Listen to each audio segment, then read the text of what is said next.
আমি হুনাতা আল হিমারি রাজার আদেশ নিয়ে এসেছি। রাজার? তিনি আমার কাছে কি চান? উনি ডেকেছেন। কিন্তু কেন?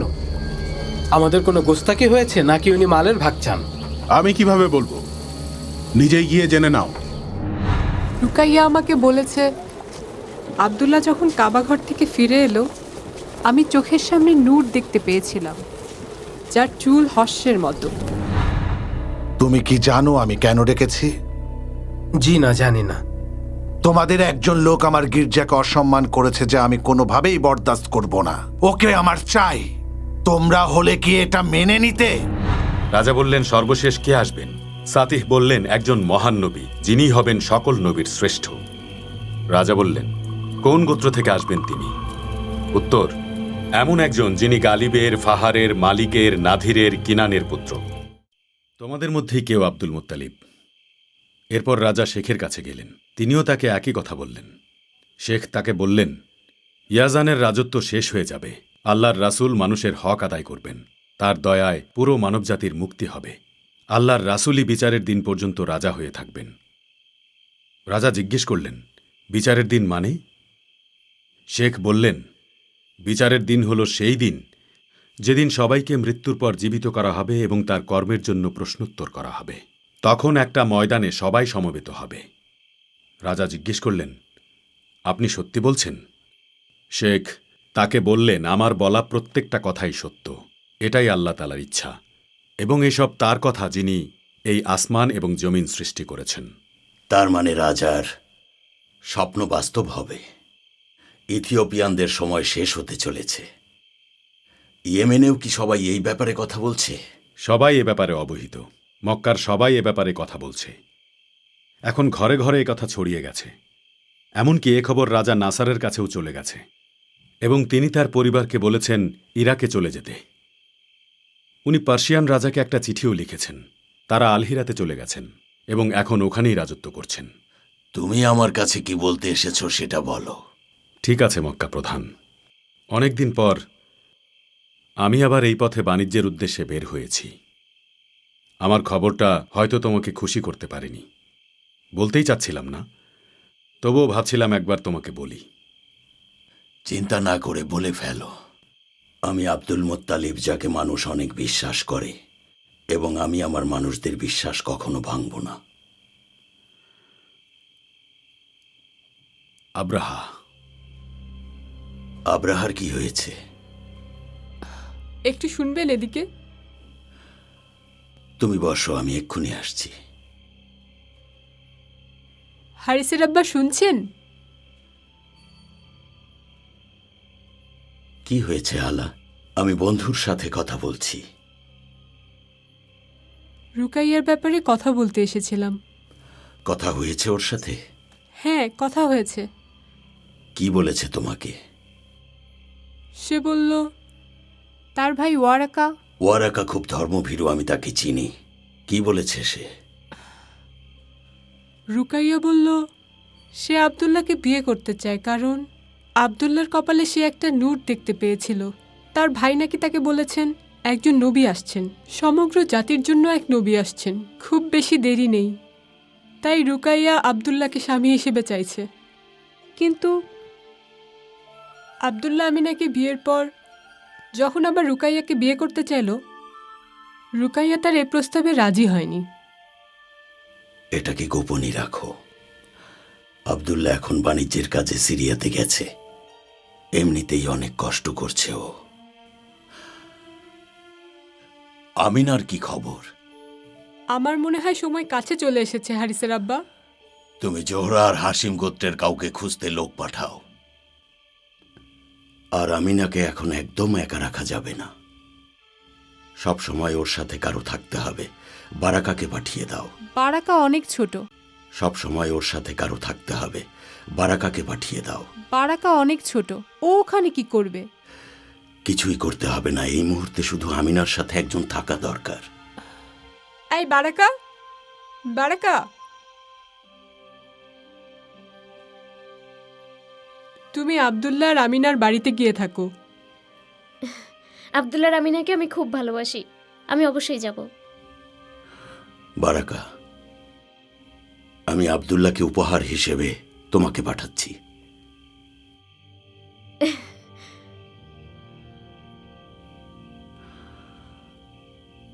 আমি মেহমানের কাছে যাচ্ছি।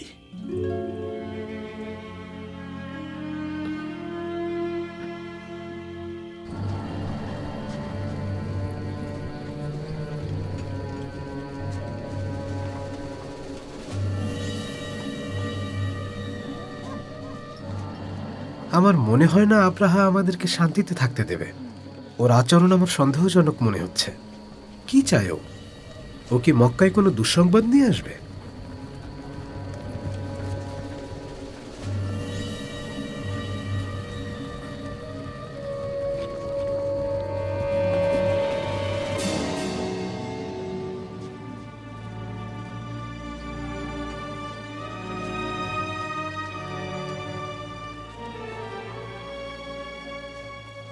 বন্ধু আব্দুল মোত্তালিব, আমি তোমাকে ভয় দেখাতে চাইনি, কিন্তু আমি তোমাকে এবং এখানকার মানুষকে নিয়ে ভাবি। আমি বাণিজ্য করি এখানে, আর তুমি তো জানোই খাতেমের লোকেরা কাবাকে মানে না। খুলে বলো বন্ধু, আমি জানি তুমি কিছু বলতে চাইছো। না আব্দুল মোত্তালিব, নিজের জন্য বলছি না, কিন্তু আমার মনে হয় আব্রাহা কোনো পরিকল্পনা করছে। কি পরিকল্পনা? আমি তো তোমাকে সব খুলেই বললাম। আশা করি তুমি আমার কথা বুঝতে পেরেছ। আমাদের সাথে কি শত্রুতা? আব্দুল মোত্তালিব, সে সানাতে একটা বিশাল গির্জা বানিয়েছে এবং সে চাইছে সব মানুষ, বিশেষ করে আরবীয়রা, তীর্থের জন্য সেখানে যাক, যাতে করে ওই সানা আরবের কেন্দ্রবিন্দু হোক। আর তুমি তো জানো যে এটা করে তার কী লাভ হবে। কিন্তু আরবের মানুষেরা যদি সানাতে তীর্থের জন্য যায়, তাহলে আমরা কি তাদেরকে জোর করে থামাতে পারবো? এটা একান্তই তাদের সিদ্ধান্ত। আমি কি করব? আমি নিজেকে প্রশ্ন করেছি কেন সেটা করেছে। কেন? তোমার প্রশ্নের কি উত্তর পেলে? কাবা ধ্বংস করে দেবে। কি বললে? আমি তার সাথে যুদ্ধ করব। আরবীয়রা যারা যারা চায় আমার সাথে যোগ দিতে পারে।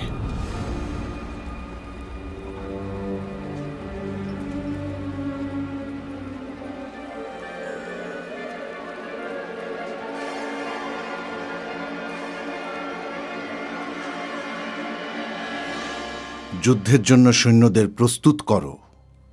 মক্কাকে ধ্বংস করার জন্য এগোতে তোমাদের ঠিক কতদিন সময় লাগবে? কয়েক সপ্তাহ লাগবে। আমাকে আরেকটা কথা বলো তো দেখি, মক্কা থেকে ইয়েমেনে যেতে ঠিক কতটা সময় লাগে? প্রায় 1 মাস, এর বেশি লাগবে না। আরবীয়দের মধ্যে কার এত সাহস আছে যে আমাদের মোকাবেলা করতে আসবে? আরবীয়দের মধ্যে কারো সাহস নেই আপনার সামনে এসে দাঁড়ানোর বা আপনার মোকাবেলা করার। তাহলে আমি ওদের ওই পবিত্র কাবা ঘরকে একেবারে ধুলোয় মিশিয়ে দেব, তারপর ওদের ওখানে রাজত্ব করব। আপনি এটা করতে পারলে আরব আমাদের হাতে চলে আসবে। একবার যদি আরব আমার হাতে চলে আসে, তাহলে আমার উদ্দেশ্য সফল। আমরা আমাদের সীমানা সিরিয়া পর্যন্ত বাড়িয়ে দেব। এটাই আমাদের একমাত্র উদ্দেশ্য। যেভাবেই হোক আমাদেরকে এটা করতেই হবে। আরবের ওই মূর্তিগুলো, শুধুমাত্র যেগুলোর কারণে আরবের সবাই ওখানে তীর্থ করতে যায়, সেগুলো আমাদের ধ্বংস করতে হবে। আপনি জানেন হুজুর, ওদের মূর্তিতে শ্যাওলা পড়েছে।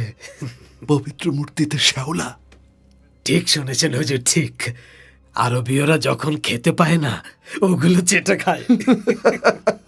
সেটা আবার ওদের কাছে পবিত্র? একবার ভেবে দেখা, ওদের বিশ্বাস আর পবিত্র ঘর কতটা ঠুমকো। জাহাপনা, আপনারা তো বলছেন ওদের মূর্তি পুরাতন হয়ে গেছে, কিন্তু ওদেরকে জিজ্ঞেস করলে বলে এই ঘর আল্লাহর হুকুমে তৈরি হয়েছে, তাই এটা পবিত্র ঘর। তারা আরো বলে তাদের এই পবিত্র ঘর আল্লাহর নবী ইব্রাহিম তার নির্দেশে তৈরি করেছেন, আর সেজন্যই এটা পবিত্র ঘর, এবং তারা সেখানে কোরবানি করে। ওটা নাকি পবিত্র জায়গা। পবিত্র জায়গা? কিভাবে? কারণ সেখানে আল্লাহ তাআলার বিশেষ রহমত আছে। খুন খারাপি নেই, অরাজকতা নেই, না কোনো পাপ আছে, না কোনো যুদ্ধ। তারা তো বলে একবার একজন মহিলা এবং পুরুষ পাপ কাজ করেছিল, আল্লাহ নাকি তাদেরকে পাথর বানিয়ে দিয়েছেন। তাদের নাম হলো ইসাফ আর নাইলা। ও কি বলছে এসব আসওয়াদ? ওই দুটো মূর্তির সবাই আরাধনা করে ওখানে। শুধুমাত্র আরবীয়রা ছাড়া আর কেউ পাথরের পূজা করে না। রোমান সাম্রাজ্যের সবাই তো খ্রিস্টান ধর্মের, যে ধর্ম খুব দ্রুত ছড়িয়ে যাচ্ছে। এবং কেউ এই খ্রিস্টান ধর্মের পথে কাটা হয়ে আসতে পারবে না। শুধু ওই কাবাই এখন একমাত্র বাধা। এটার জন্য খ্রিস্টান আরব দেয়াল তৈরি হবে। পার্সিয়ান রাজত্বের মধ্যে কিসরা, আনু এবং সারওয়ানের ঠিক মুখের উপরে আমাদের সময় চলে এসেছে। তৈরি হও, সবাইকে যুদ্ধের জন্য প্রস্তুত করো।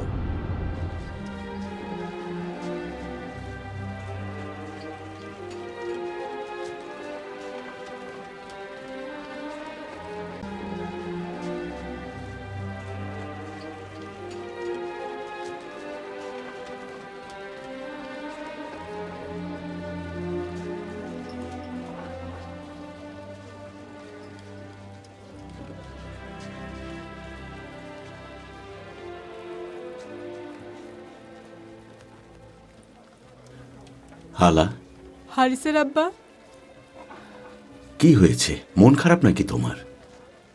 হামজার কিছু হয়েছে? হামজা একদম ঠিক আছে। ওকে এখন থুয়াইবার কাছে রেখে এসেছি। আমার সেটার জন্য মন খারাপ না। তাহলে কি হয়েছে হালা? আমিনা, আমিনার কি হয়েছে? ওর সাথে দেখা করতে গিয়ে দেখি খুব কান্নাকাটি করছিল। জিজ্ঞেস করায় বলল আব্দুল্লাহর কথা খুব মনে পড়ছে। আমি দেখা করে আসবো ওর সাথে।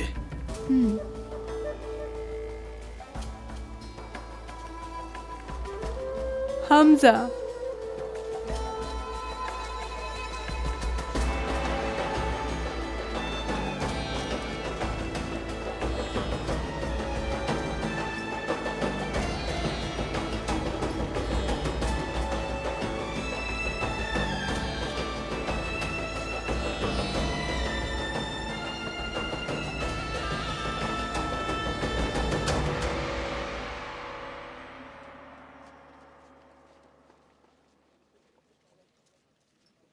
ও চলে এসেছেন আপনি? আমার প্রিয় পুত্র তালিব, তুমি কি আব্দুল্লার বাড়িতে আমিনাকে দেখতে গিয়েছিলে? হ্যাঁ, আমিনার সাথে কথা বলে এসেছি। ওর কি কিছু লাগবে? না, আমার চাচা আব্দুল মুত্তালিব বারাকাকে ওখানে পাঠিয়েছেন। বারাকা? ও তো অনেক ছোট, ওখানে গিয়ে কি করবে? আমার চাচা নিজে ওকে আব্দুল্লার বাড়িতে পাঠিয়েছেন। আর বারাকাও ওখানে খুশি মনে থাকতে চেয়েছে। আর ও তো রান্না করার কাজ আর পানি তোলার কাজ করতে পারে। এমনিতে মেয়েটা খুব কাজের, ঘরের সব কাজ পারে। আমি নিশ্চিত ও আমিনাকে সব সাহায্য করবে। রাব্বিল কাবা ওর ভালো করুক ফাতিমা, আমি দোয়া করি।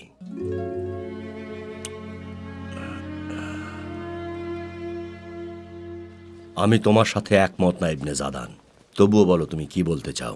শোনো আবু তালিব, শোনো কুরাইশের লোকেরা, এই যে পবিত্র ঘর, যেহেতু আমরা এতদিন ধরে পবিত্র ঘরকে রক্ষা করে আসছি, তাই সামনেও রক্ষা করার দায়িত্ব আমাদের। আমাদের নিজেদেরকে নিয়ে ভাবতে হবে, আমাদের আত্মীয় স্বজনের কথা ভাবতে হবে। কারো যদি কোনো সাহায্যের দরকার হয় আমাদেরকে সাহায্য করতে হবে। যদি আমাকে জিজ্ঞেস করো, কেউ চুরি করলে হাত কেটে নেওয়া উচিত এবং আরব থেকে কিনানা পর্যন্ত সব ধরনের হারাম কাজ বন্ধ করে দিতে হবে। এবং আমি এটাও চাই না নারীরা বেপর্দা হয়ে ঘুরে বেড়াক। বলুন আব্দুল মুত্তালিব। হে মক্কা প্রধান, এজন্যই তো আপনাকে সবাই এত পছন্দ করে। আমি হাশেমের পুত্র আব্দুল মুত্তালিব বলছি। কুরাইশ বংশের কোনো কন্যা সন্তানকে আর জীবিত অবস্থায় কখনো মাটি চাপা দেয়া যাবে না। আল্লাহ বলেছেন, পুত্র সন্তানের চেয়ে কন্যা সন্তানদেরকে আমাদের বেশি ভালোবাসতে হবে। পুত্র অপেক্ষা কন্যা আমাদের কাছে বেশি ভালোবাসার। আর কোনো কন্যা সন্তানকে জীবিত কবর দেয়া হবে না। কন্যারা বড় হয়ে আমাদের ঘর সংসার সামলান, তারা সন্তান প্রসব করেন, ঘরবাড়ি সামলান, আহার তৈরি করেন। কিভাবে তাদের জীবিত পুঁতে ফেলবে? আর যখন যখন তোমরা বৃদ্ধ হয়ে যাবে, তখন একমাত্র কন্যা ছাড়া তোমাদের আর কেউ দেখবে না।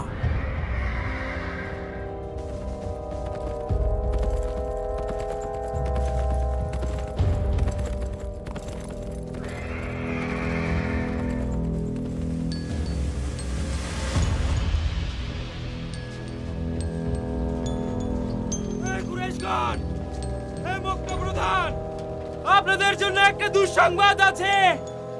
হে কুরাইশগণ, হে মক্কা প্রধান, একটা খারাপ খবর আছে। হে কুরাইশগণ, আপনার জন্য দুঃসংবাদ আছে। আপনার ভাই আব্দুল্লাহ আর নেই।